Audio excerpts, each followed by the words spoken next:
വളരെ പുരാതനമായ ഒരു നായർ രാജവംശമാണ് വള്ളുവനാട് രാജവംശം.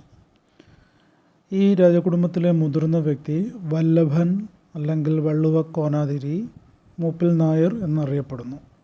മുതിർന്ന സ്ത്രീയെ കുളത്തൂർ തമ്പുരാട്ടി എന്നും തൊട്ടടുത്ത മുതിർന്ന സ്ത്രീയെ കടന്നമുത്ത തമ്പുരാട്ടി എന്നും സംബോധന ചെയ്തിരുന്നു.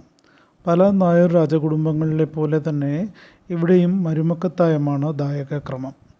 പല രേഖകളിലും അരങ്ങോട്ട് സ്വരൂപം എന്നും ഈ രാജവംശത്തെ രേഖപ്പെടുത്തിയിരിക്കുന്നു.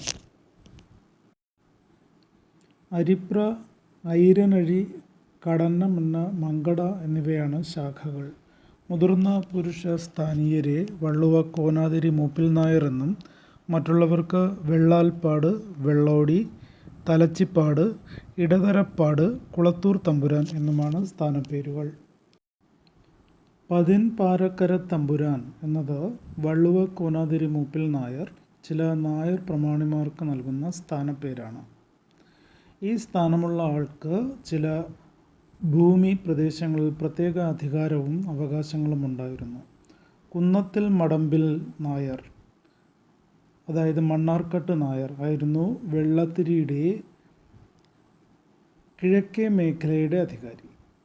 ചൊണ്ടതിൽ മന്നാടിയാർ, അല്ലെങ്കിൽ വേറൊരു പേരിൽ അദ്ദേഹം അറിയപ്പെടുന്നത് പുതുമന പണിക്കർ എന്നാണ്. അപ്പോൾ ഈ ചൊണ്ടതിൽ മന്നാടിയാർ അഥവാ പുതുമന പണിക്കർ, കവട നായർ എന്നിവർ അദ്ദേഹത്തിൻ്റെ ഭരണ ഉദ്യോഗസ്ഥരിൽ പ്രമുഖരായിരുന്നു.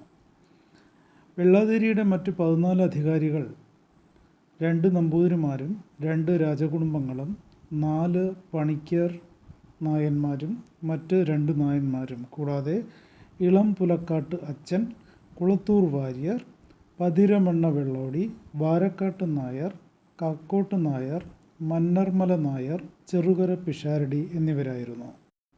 മൈസൂർ അധിനിവേശ സമയത്ത് വള്ളുവ കോനാതിരി മൂപ്പിൽ നായർ തിരുവിതാംകൂറിൽ അഭയം പ്രാപിച്ചു.